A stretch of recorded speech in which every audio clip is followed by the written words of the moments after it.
하나님 아버지 너무 고맙습니다. 감사합니다. 말씀이 오늘도 우리의 가운데서 하루 종일 머물러 있었고 말씀을 통해서 하나님이 내게 늘 오셔서 함께 하신 것을 찬양합니다. 수요 예배 가운데서도 동일하게 우리 가운데 하나님이 함께 하시고 예배를 통해서 우리 하나님 영광을 받아주시며 또 예배가 주님 기뻐하는 믿음으로 드리는 예배가 되도록 성령님께서 시정을 주장하여 주옵소서. 오늘 하나님이 좋아서 오신 분들인데 믿음을 통해서 날로 신앙이 새로워지고 새 힘을 얻게 하옵소서. 감사합니다. 많은 영혼들이 주께로 돌아와 수요 예배도 이 자리가 가득 차고 넘치게 하옵소서. 축복하며 예수님의 이름으로 기도합니다. 아멘. 자, 저는 사도행전 27장을 봅니다.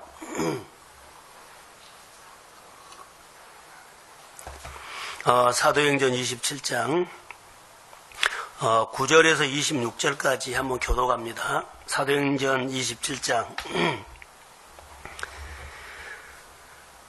여러 날이 걸려 금식하는 절기가 이미 지났으므로 항해하기가 위태한지라 바울이 그들을 권하여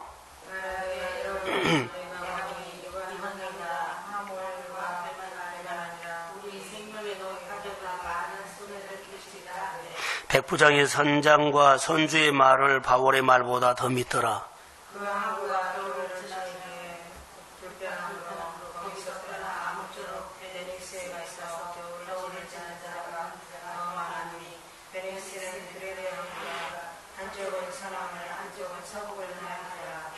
남풍이 순하게 불매 그들이 뜻을 이룬 줄 알고 닻을 감아 그레데 해변에 끼고 항해하더니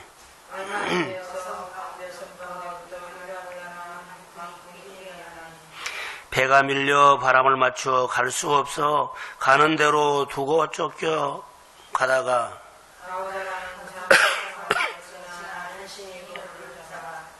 끌어올리고 줄을 가지고 선체를 둘러감고 스루디스에 걸릴까 두려워하여 연장을 내리고 그냥 쫓겨가더니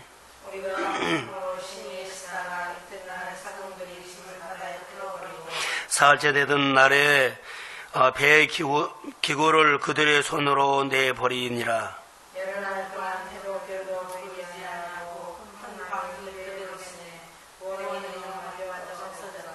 여러 사람이 오래 먹지 못하였음에 바울이 가운데 서서 말하되 여러분이여 내 말을 듣고 그레데에서 떠나지 아니하여 이 타격과 손상을 면하였더라면 좋을 뻔하였느니라.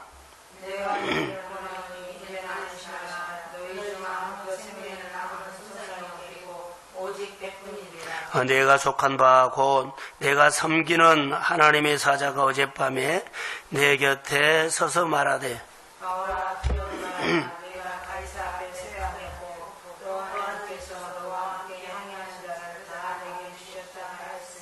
그러므로 여러분이 안심하라. 나는 내게 말씀하신 그대로 되리라. 하나님을 믿노라.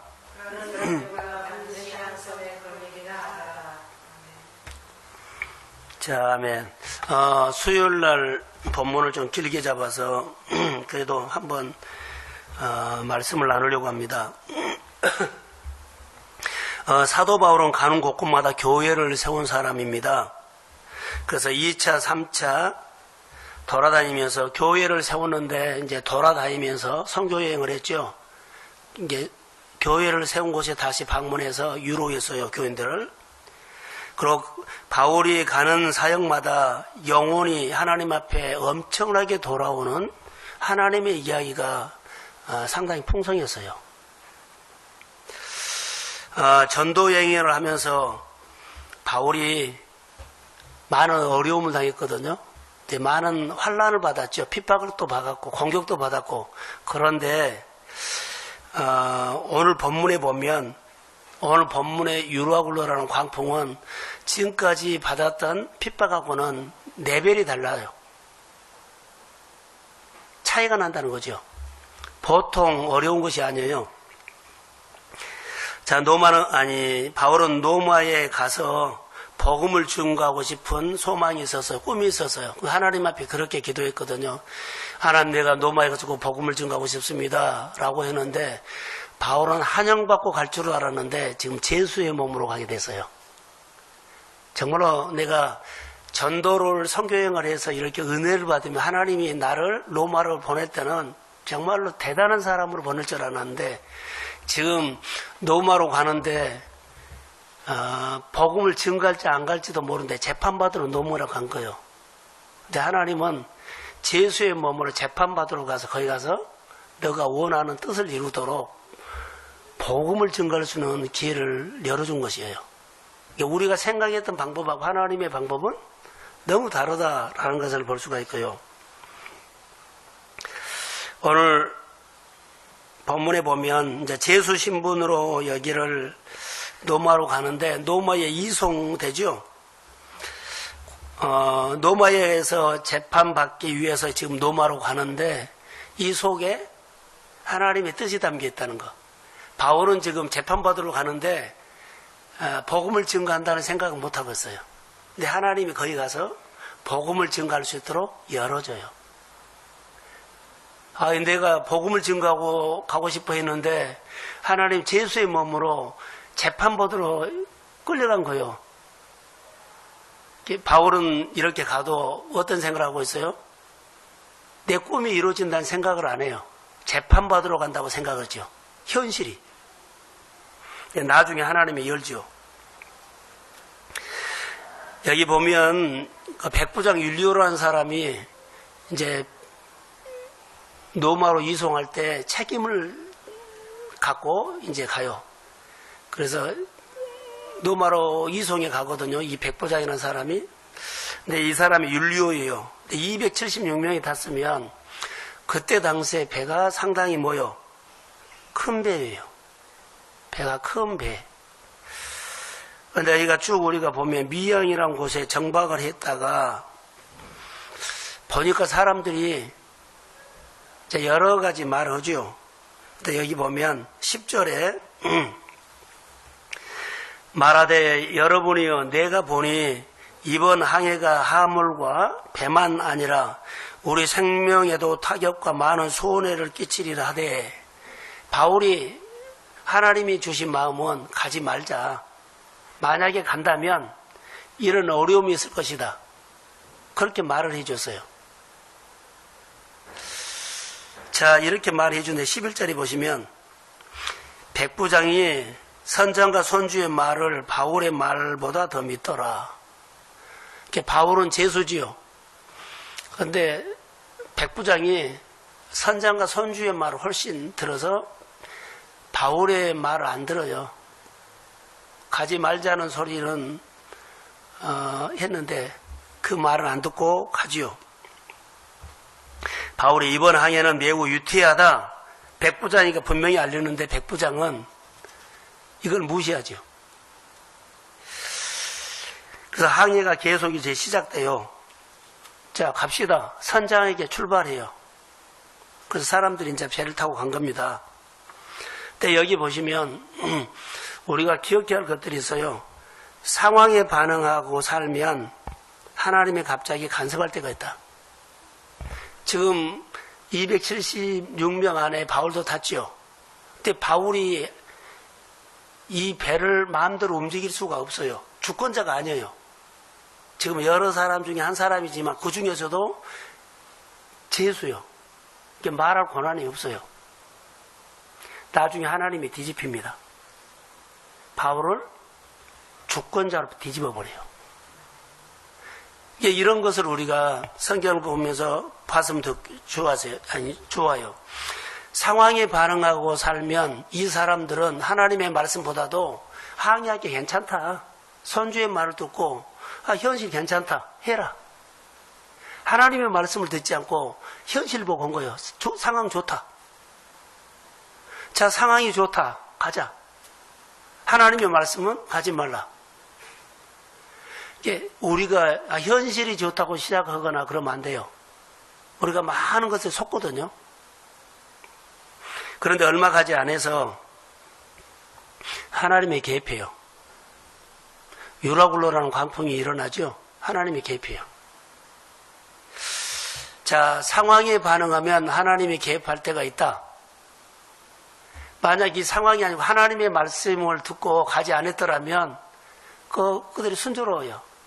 근데 하나님의 말씀보다도 상황에 반응해가지고 현실 좋아, 가자. 그러면 하나님이 개입할 때가 있다는 거예요. 유라굴로 같은 광풍으로. 오늘 본문에 보면 그렇게 해요. 그래서 18절에 보면 이튿날은 풍랑이 너무 심하게 배가 가라앉을 정도로 막 불어서 그들이 배에 있는 많은 짐들을 바다에 버렸다. 19절에는 사흘째 되는 날 배의 기구들을 버렸어요.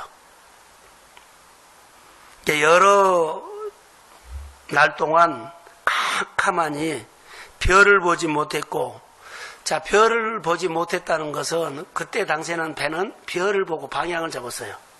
이 별을 보지 못했다는 것은 바닷 가운데서 바람으로 방향을 잃어버렸다는 거예요.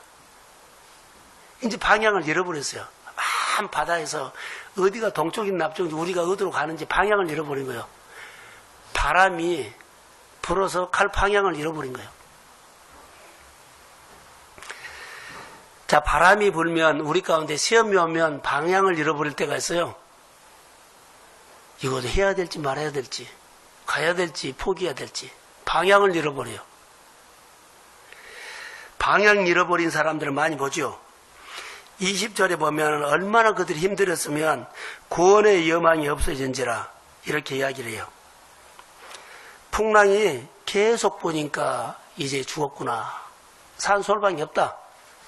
그러면서 그들이 먹지도 못하고 그러는데 여기 보세요.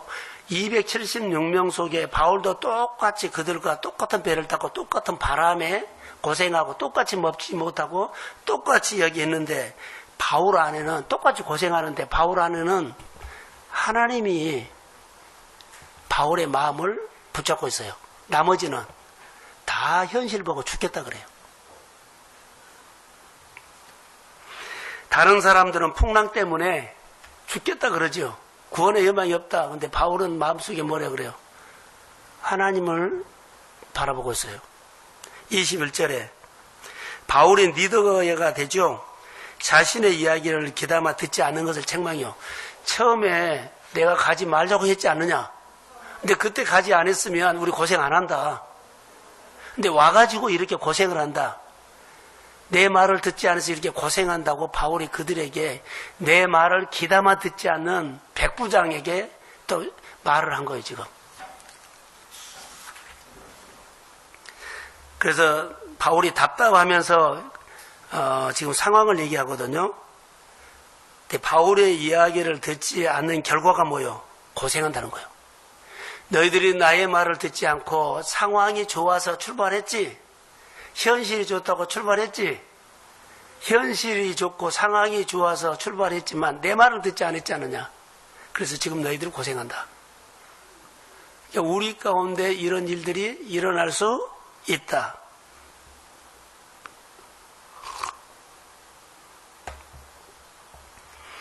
그래서 상황에 반응한 사람들로 통해서 하나님의 계획이 변경돼요.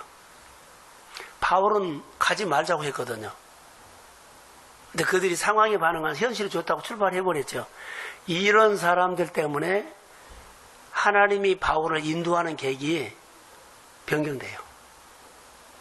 자, 우리가 하나님의 말씀 듣고 야, 우리 이렇게 해야 된다. 근데 만약에 성도들이 아이, 목사님 그거 아닙니다. 다른 사람 이거 아닙니다. 그러면 상황에 반응해서 그것을 한다 못한다고 방향을 틀어버리면 하나님의 계획이 틀어질 수 있어요. 예, 상황에 반응하는 것은 참 어렵습니다. 여러분의 가정 안에 성도들 가정을 하나님이 이렇게 인도하는데 그 상황에 반응해가지고 엉뚱하게 이렇게 돌아간 사람도 있어요. 아픔이 없어도 되는데 아픔이 생겨버린 사람도 있어요. 어려움이 없어도 되거든요. 그런데 그것 때문에 상황이 반응이기 때문에 어려움을 받으면서 고생은 누가 해요? 자기가 해요. 이런 사람들이 있어요. 하나님의 뜻에 나를 꺾고 이해했으면 되는데 상황에 반응해가지고요, 하나님의 계획이 획 돌아가 버릴 수가 있어요. 오늘 본문에 보면 분명하게 그래요.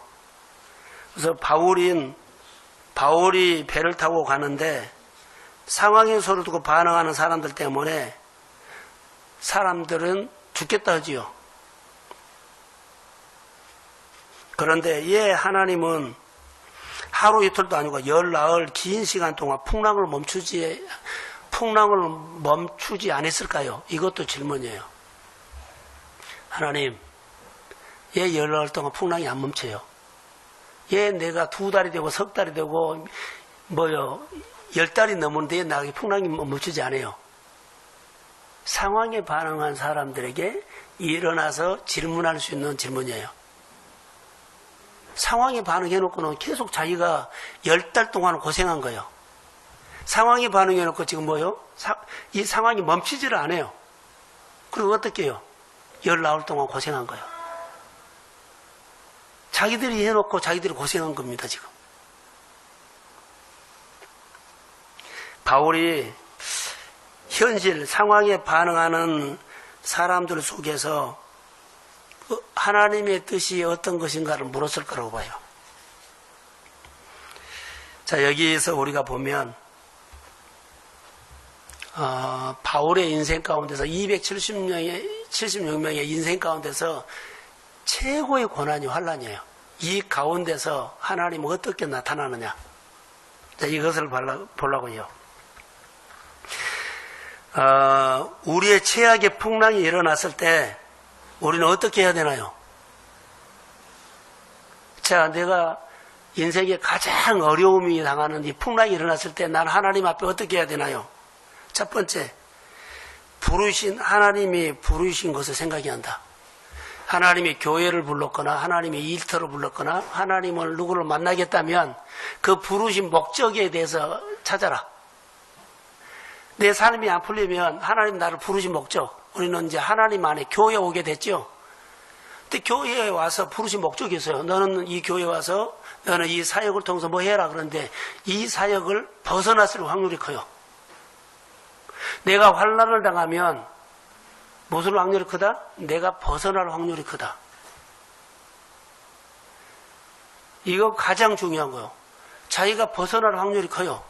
하나님 나의 부르신 목적이 있거든요. 그런데 하나님이 부르신 자리에서 내가 벗어나면 풍랑이 일어날 확률이 커요. 그러니까 내가 풍랑이 일어났을 때 빨리 이것을 찾아가라는 거예요.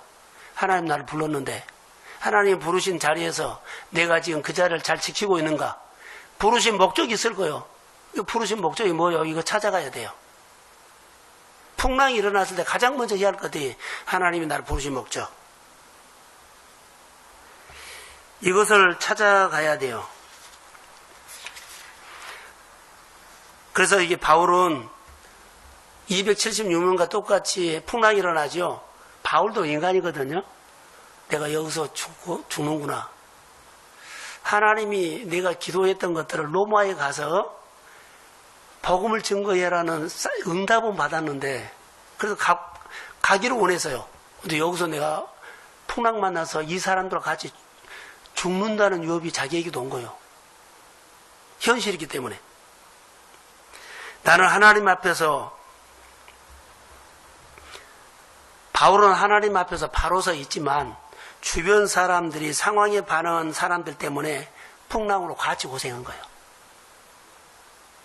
자, 내가 아무리 예수를 잘 믿어도 주변 사람들과 어우러 살죠? 그러면 주변 사람들이 상황에 반응한 것 때문에 나도 같이 뭐한다? 고생한다. 얼마나 중요한 줄 아세요? 276명하고 같이 타고 가는데 백부장이 상황에 반응했어요. 상황이 좋지 않으냐 가자. 항해도 된다. 바울은 가면 안 됩니다 했어요. 근데 내가 같이 가는 사람이 리더예요. 리더가 그렇게 결정을 해버리는데 난 따라가야죠. 그러면 그 사람이 상황에 반응한 것 때문에 내가 고생한다 안 한다? 자, 앞에 봐요. 고생해요. 본문에 봐요. 고생하잖아요. 하나님 앞에 반응했으면은 이 고생 안 해요. 편하게 하나님이 인도할 텐데 상황에 반응하기 때문에 이들은 고생합니다.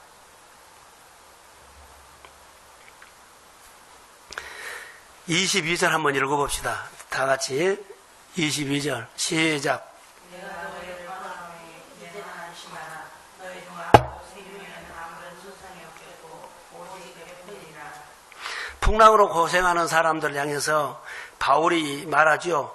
내가 너희를 구원하노니 이제는 안심하라. 너희 중 아무도 생명에는 아무런 손상이 없겠고 오직 배뿐이다. 바울이 말 안 듣는 상황에 반응을 해가지고 풍랑으로 고생한 사람들을 향해서 바울이 뭐라 그래요? 위로를 해요. 너무 겁먹지 말라. 고생은 하지만 우리가 여러 가지 가지고 오는 배 짐 실고 간 사람들 많이 있잖아요. 선주들도 손해보고 다 배 빠뜨렸으니까 이런 손해는 있지만 생명은 괜찮다. 위로를 한 겁니다. 살았다. 그래서 바울이 276명을 위로하는 겁니다.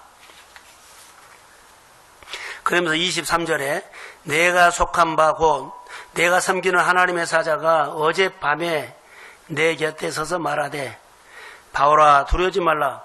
내가 가이사 앞에 서야 하겠고 또 하나님께서 너와 함께 항해하는 자를 다 내게 뭐였다? 주셨다. 너 때문에 사람들 다 살린다. 너 때문에, 바울 때문에 사람들이 살아요. 하나님이 바울을 살려요. 함께하는 사람도 살린 거예요. 이건 너무 중요한 겁니다. 바울이 이 절박한 상황에서 내가 믿는 하나님에게 계속 기도했을 거예요. 하나님을 봐라. 사람들은 상황에 반응하지만 바울은 이 풍랑 속에서도 누구를 불렀어요? 하나님을 바라보고. 자, 저를 봐요. 우리가 묵상할 때 이런 말이 있거든요. 자, 내가 하나님 앞에 예배드리고 상황이 이런 유라굴로 광풍이 일어났어요. 상황이 이렇게 됐어요. 이럴 때 하나님을 바라보면 누구한테 질문해요? 상황을 바라보면 상황에 반응해요. 뱃사람들은 상황에 반응한 거예요. 바울은 하나님 앞에 질문한 거예요. 하나님 앞에 질문했더니 하나님이 대답이 왔어요. 뭐라고요? 안 죽은다. 안심하라. 여러 가지 손해는 있지만 고생은 하지만 죽지는 않는다. 이들이 산 겁니다. 내 주변 사람들이 누구냐고 물은다면 여러분 정말로 중요해요. 내 주변 사람들이 나보다 신앙생활을 너무너무 잘해야 돼요.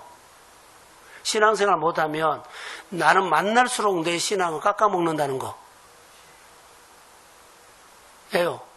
이성으로 반응한대요. 내 주변 사람들이 나보다 예배자가 되고 신앙생활 더 잘하고 기도 많이 하면 내가 도움을 받아. 근데 내 주변 사람들이 신앙생활을 못하죠. 내가 은혜 받은 거 그 사람들 만나면 까먹어버려. 알아서 하세요. 이것이 오늘 우리의 현실이요. 오늘 본문에서 말한 거예요. 나는 하나님의 말씀 앞에 예배드리고 사는데 자, 내 주변 사람 예배 안 드리고 늘 말한 것이요. 계산해서 살라고 그러고 이성으로 살라고 그러고 내 힘으로 어떻게 해보려고 그러고 이러면은 만나면 만날수록 어떤다? 나 에너지 빼가버려요. 다 탈진시켜버려요. 신앙을 잃어버리게 만든다는 거예요. 야금야금. 이거 정말로 깨어서 해야 돼요. 자, 어젯밤에 나에게 와서 말씀하신 그 하나님을 내가 오늘 만나고 가죠? 기분 좋게 가요. 근데 안 믿는 사람 만나면 그거 지워버려요. 어젯밤에 너희가 만났던 은혜가 그 사람 만난과 동시에 이 감격이 없어져 버려요. 얼마나 힘든 줄 아세요? 내 안에, 내 주변에 있는 사람들이 내 신앙을 상당히 결정을 할 수 있어요. 오늘 바울이 276명하고 같이 가죠. 그런데 상황이 반응한 것 때문에 같이 고생을 한 거예요. 자, 많은 손해도 봤죠. 그런데 뭐만 살아요? 목숨만 살아나. 다시 살 수 있는 기회를 준 거예요. 다시 바울이 살 수 있는 기회를 준 거예요. 손해 본 겁니다. 그래서 우리가 생활할 때 최악의 어려움이 왔을 때는 나를 부르시는 나에게 은혜 주신 하나님이 은혜 주신 목적이 있다는 거, 우리에게 교회에 부르신 목적이 있다는 거. 지금도 나에게 내가 은혜 받고 있죠. 그럼 은혜 주는 목적이 있어요. 그분을 향해서 나에게 은혜 주신 하나님 앞에 구하라는 거예요. 이 구하는 것은 뭘 그래요? 하나님의 마음을 구한 거예요. 하나님, 나에게 은혜 주셨는데 은혜 주신 하나님의 마음은 뭡니까? 라고 하나님의 마음을 가르쳐달라는 거예요. 하나님이 나는 너에게 교회 오게 하신 목적이 있다. 그래서 이런 마음에서 너를 부르게 한 거다. 너를 이렇게 쓰고 너를 이렇게 축복하려고 했다. 그 마음을 가르쳐달라고 기도해야 한다는 거예요.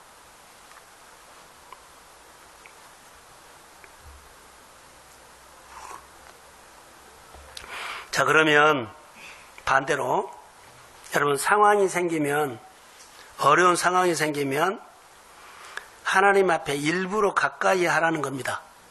자, 우리가 어려움이 오면 하나님 앞에 뭐 해라고요? 일부러 가까이 해라. 일부러 하나님을 더 의지해라. 일부러 하나님 앞에 한 번이라도 더 나오라.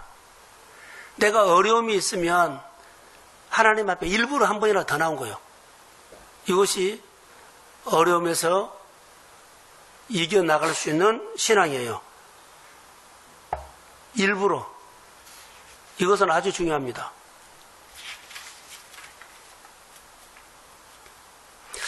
여기서 재밌는 것이 하나 있어요. 많은 사람들이 하나님을 사랑합니다 라고 해요. 예배도 잘 드리죠. 그리고 하나님 앞에 고백도 해요. 근데 실제로 삶에 있어서 그의 마음속에 숨겨둔 것이 있다는 거. 실제로. 자, 하나님을 잘 믿었던 부자 청년 보세요. 부자 청년이 신앙생활 너무 잘해서 칭찬도 받았어요. 내가 율법을 잘 지켰습니다. 근데 자기 마음속에 숨겨놓은 것이 하나 있어요. 하나님 말한 거예요. 뭐라고 권면하냐면, 너가 가지고 있는 여러 가지 좀 재물 있지 않느냐? 그거 팔아가지고 가난한 사람들 나눠주고 나를 홀가분하게 좀 따르라. 근데 부자 청년이 율법은 잘 지켰는데 자기 마음에 숨겨놓은 것이 있어요. 재물 조금. 하나님이 이것을 이렇게 권했거든요. 이거 해라. 그런데 부자 청년 뭐라 그래요? 이것만큼은 하나님 건드리지 마세요. 이것만큼은 안 돼요. 그러고 가버렸어요. 상황에 반응하는 사람들은 좋을 때는 다 해요. 근데 그것 안 해요. 숨겨놓은 거 있어요. 그래서 상황에 반응한 겁니다. 자, 상황에 반응한 사람들의 이유가 있어요. 다 하는데 뭐만 안 해요? 자기 마음에 자존심 걸린 거, 뭐 욕심 있는 거, 뭐 돈이 있다 그러는 거, 또 여러 가지 있던 거, 이거 딱 있으면 이것은 하나님 건드리지 마세요. 이것은 절대로 말 안 들어요. 그래서 그 사람은 늘 신앙생활에 뭘로? 이것 때문에 겉으로는 한 것처럼 속으로는 이거 있죠? 상황에 반응한 거예요. 하나님 몰라요. 기분에 따라서, 좋은 환경에 따라서 반응한 사람이기 때문에 하나님을 제대로 모릅니다. 그러면 그 사람이 우리를 어떻게 가르칠까요? 그 하나님을 가르쳐. 그가 믿는 식으로 믿기더라 그래. 너무 우리 가운데 중요한 겁니다.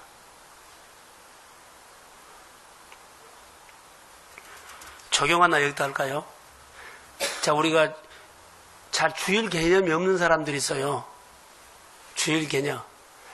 그래서 주일 지켜라 그러면 이것만큼은 안 돼요. 또 우리가 뭐면 또 11조도 건드릴 수 있어요. 다른 것은 다른데 이것만큼은 안 돼요. 그렇게 할 수 있어요.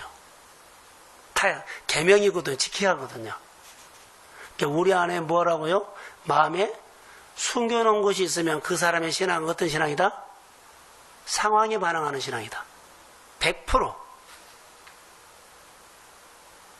상황에 반응하는 신앙이에요. 하나님 모릅니다. 지식으로 알죠. 그래서 미성숙한 신앙을 깨뜨리라고 하나님은 우리 인생에 광풍을 줄 수도 있고요. 또 하나는 하나님이 뭔가를 깨닫게 하기 위해서 광풍을 줄 수 있어요. 이게 우리에게 어려우면 목적이 있다는 이유가 있습니다. 하나님이.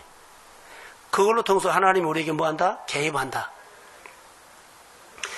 자, 두 번째로 하나만 더 할게요. 우리가 생활할 때 최악의 이렇게 유라굴로라는 광풍을 만났을 때 이때 우리가 해야 할 것이 하나 있어요. 광풍이 일어났을 때 대부분 사람들 보세요. 우리 교인들 보면 어려움이 있다 그러면 교회 나와요, 안 나와요? 예? 주변에 집사님들 안 나온 사람도 예, 안 나와요. 가정에 어려움이 있다고 하죠. 대부분 멀어져. 예배 자리 멀어지고 하나님과 멀어져. 그런데 오히려 하나님 안으로 들어와야 한다는 거. 어려움이 있죠. 하나님 안으로 들어와. 우리가 하나님 안에 살다가 느슨해서 우리가 무슨 일 있죠? 그럼 하나님 안으로 들어오라는 메시지만 하고 교회 참여를 더 많이 해야 돼. 그러면 그 사람은 회복돼. 우리는 어려움이 있으면 집안에 무슨 상황이 있으면 그것 때문에 예배 빠지고 하나님과 멀어질 수 있거든요. 그러면 그 사람 시험 들 수 있어요. 근데 이런 상황이 있을 때 오히려 일부러 의도적으로 하나님 안으로 더 들어와라. 교회 사역에 참여해라. 할렐루야. 그러면 회복돼요.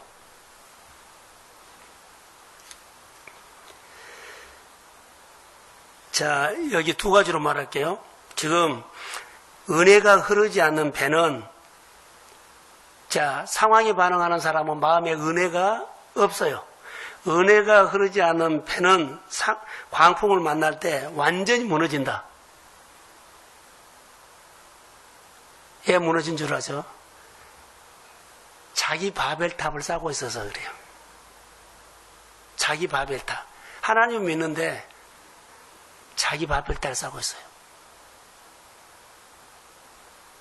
그러니까 무너져 버린 거예요. 근데 반대로 은혜가 흐르는 배는 광풍을 만났을 때 하나님의 관점으로 본다. 바울이 지금 누구 관점으로 봤어요? 하나님의 관점으로 봤어요. 그리고 깨달은 겁니다. 이 고난을 통해서 하나님이 뭔가를 말씀하셨어요. 그러니까 내 안에 어려움이 있으면 하나님의 관점으로 보든지 가까이 하나님 앞에 들어오든지 더 교회 속에 아니면 목회자가 상담을 한다든가 기도를 받는다든가 의논을 한다든가 이것이 좋아요. 그런데 오히려 목회자의 관계도 교회 관계도 딱 멀어져 가지고 내가 해결될 때까지는 못 나와. 그리고 내가 마음이 정리가 되면 올게요. 하나님 모르는 사람이야. 근데 이런 사람들 의외로 많다. 이런 사람은 자기 안에 자기 바벨탑이 있다. 자기 안에 상황이 있는 하나님의 건드릴 수 없는 자기 것이 있다. 이제 결론만 내릴게요. 바울이 제수의 몸으로 지금 여기 바울의 마음에는 하나님의 은혜가 흐르죠. 근데 은혜가 흐르는데 10나흘까지 아무 말도 안 했거든요. 그런데 자기 안에 은혜가 있는 자기 안에 말씀이 있는데 말씀이 자기에게 말하기 시작한 거예요. 뭐라고 했어요? 바울아 두려우지 말라. 10나흘 동안은 바울도 답답했어요. 풍랑이 멈추질 않는 거예요. 하나님을 10나흘 동안 불러도 하나님이 안 나타난 거예요. 다시 말하면 방향을 안 잡아준 거예요. 하나님이 나와 함께한 것은 분명히 맞는데 하나님이 나에게 방향을 말 안 해준 거예요. 근데 10나흘 만에 어젯밤에 하나님께서 나에게 말했다. 방향을 잡아준 거예요. 안 죽은다. 다 산다. 손해는 못 들어도 산다. 방향을 처음으로 하나님이 말한 거예요. 그 하나님이 밖에서 들린 것이 아니라 바울 안에 있었어요. 내가 예수를 믿어도 내 안에는 하나님 함께해요. 그런데 다른 데서 하나님의 음성이 들린 것이 아니라 내 안에 있는 하나님이 내가 가지고 있는 말씀을 통해서 나에게 말하기 시작한다는 거. 그래서 말씀이 있어야 돼. 바울아 두려워하지 말라. 내가 너와 함께 하겠다라고 이렇게 말한 거죠. 하나님이 없는 것 같이 열 나흘 동안 있었어요. 근데 하나님이 나타난 거예요. 때로는 내가 예수를 믿어도 너무 힘든데 내가 잘못한 것도 아니에요. 주변 사람들의 상황 때문에 나도 같이 고생을 한 거예요. 근데 하나님이 내 기도 안 들어준 것처럼 너무 아무 말도 말을 안 하는 거예요. 그런데 하나님의 때가 되면 내 마음에서 말한 거예요. 방향을 잡아줘. 하나님이 개입해서 막 움직여. 하나님이 나와 함께한 것은 분명히 맞아요. 근데 하나님이 나에게 말씀을 안 한 거예요. 이렇게 말을 안 한 거예요. 열 나흘 만에 하나님 나에게 말하기 시작한 거예요. 작전 기도하고 교회에서 예배 드리면 하나님께서 어떻게 좀 해달라고 우리는 내 상황을 가지고 기도해줘야 하나님이 그렇게 말해도 예배는 드리고 나랑 함께한 것 같고 나도 은혜는 받는데 방향을 말 안 하는 사람이 있을 수 있어요. 그런데 하나님의 때를 기다려야 돼요. 하나님 말해요. 근데 하나님이 말하기 전에 내가 결정하고 이렇게 저렇게 해버리면 나는 역시 상황이 반응하기 때문에 하나님의 말씀에도 못 알아들어요. 내가 알아듣든지 못 알아듣든지 하나님은 때에 와요. 하나님의 때에. 근데 하나님의 때에 와서 나에게 말할 때 내가 못 들으면 그냥 끝나버린 거고, 하나님의 때에 나에게 말할 때 내가 하나님을 떠나지 않고 하나님과 계속 관계를 하고 있으면 그때 내가 알아들어요. 우리가 원하는 때가 아니라 하나님의 때가 있어요. 하나님의 때에 내게 오셔도 내가 상황에 반응하면 못 알아듣는다고요.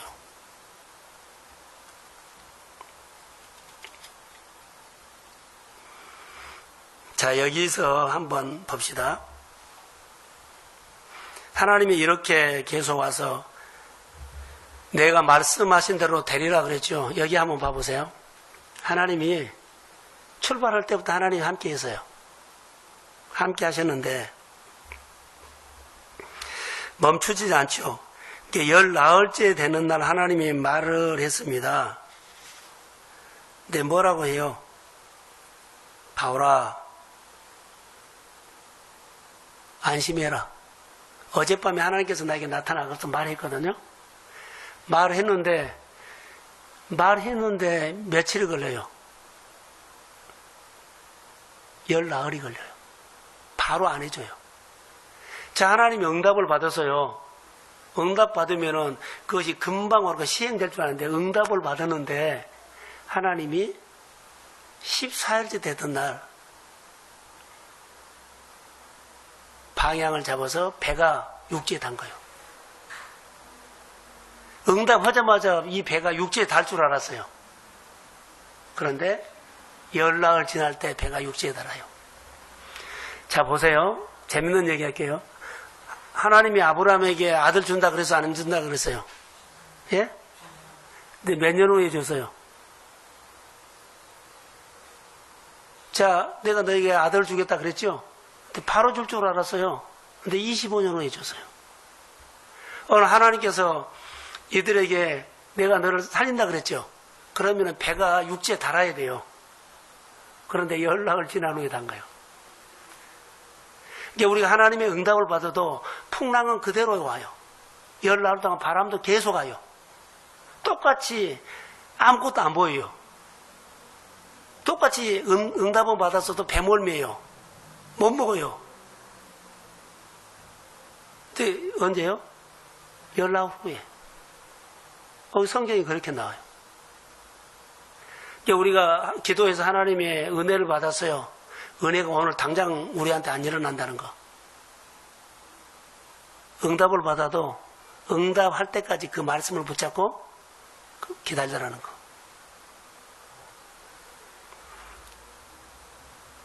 자, 성경 보세요. 확인할게요.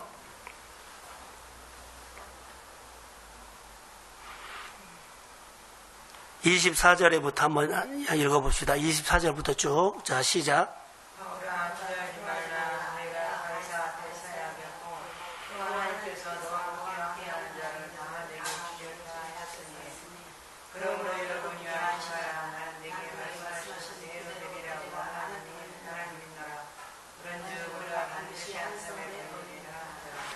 그렇죠. 응답이 왔죠. 응답이 반드시 한 섬에 걸리라고 응답이 왔지요. 그런데 27절 읽어보세요. 시작. 19째 되는 날 밤에 우리가 자, 여기까지요. 며칠 걸렸어요? 응답받고 19째 되던 날, 그때 육지에 단 거요. 그러니까 응답받아서 금방 없어진 거 아니에요. 풍랑은 계속된 겁니다. 그러면서, 자, 여기 봐요. 마지막 정리할게요. 자, 배 안에는 이제 사람들이 누구를 주목해요? 바울의 말을 주목해요. 266명이 처음에 출발할 때는 바울을 무시했어요. 그런데 이제 바울의 말을 주목해요. 바울이 276명을 움직여요. 누가 주권자예요? 바울이 주권자가 된 거예요. 하나님께서 바울을, 이 풍랑을 통해서 바울을 주권자로 딱 올려놔요. 이제 멜리디셈에 가면은 누구 말을 들어요? 바울의 말을 다 들어요. 잘 기억하셔야 돼요. 우리가 어디 가서 뭐 쫄다고 하고 뭐 해도 어떤 사건을 통해서 하나님 나를 높여요. 그리고 주목받게 해요. 그 나를 주권자로 세워요. 할렐루야. 주권자로 세운다는 하나님께서 환경을 나를 향해서 움직이게 한다는 거예요. 자, 오늘 우리가 하나님 앞에 어떻게 살아야 돼요? 하나님 앞에 말씀을 듣고 살아야 돼요. 상황에 반응하면 주권자 절대 안 돼요. 될 수도 없어요. 근데 하나님 앞에 듣고 살면 당장 안 이루어져도 때가 되면 연락 후에 해야 돼요. 당장 내가 은혜 받았다고 오늘 뒤집어진 거 아니에요? 근데 어느 사건을 통해서 나를 뒤집어놔. 주권자로 세워. 사람들에게 늘 주목받게 해. 그리고 하나님이 나를 그렇게 세워서 그런 자리에 올려놔. 그래서 우리는 하나님 알아야 돼요. 그래서 하나님을 더 알기를 주의 이름으로 소원합니다. 풍랑이 일어났을 때는 하나님 안으로 들어가라는 거. 그리고 내가 풍랑이 일어난 것은 상황에 반응해서 풍랑이 왔구나라고 깨달아서 이런 상황이 어려움이 있으면 하나님 안으로 하나님을 더 가까이 하며 하나님의 뜻을 구하라. 나를 부르신 이유가 있을 것이다. 나에게 은사 주신 달란트 준 이유가 있을 것이다. 이 자리에서 하나님을 배워가면 회복돼요. 자, 주의 이름으로 축복합니다. 기도합니다. 하나님 고맙습니다. 주의 나라가 임하기를 원하며 오늘 수요예배 속에 일하신 하나님을 찬양합니다. 성령이 함께하여 주옵소서. 이 수요일날 주신 말씀을 통하여서 우리의 신앙이 다시 새로워지기를 원하며 도전받고 진짜 예배자가 되기를 원하며 하나님의 말씀을 듣고 살려고 나를 꺾어버리고 주님의 말씀이 내 범사에 역사하도록 하나님을 인정하게 하옵소서. 예수님의 이름으로 기도합니다.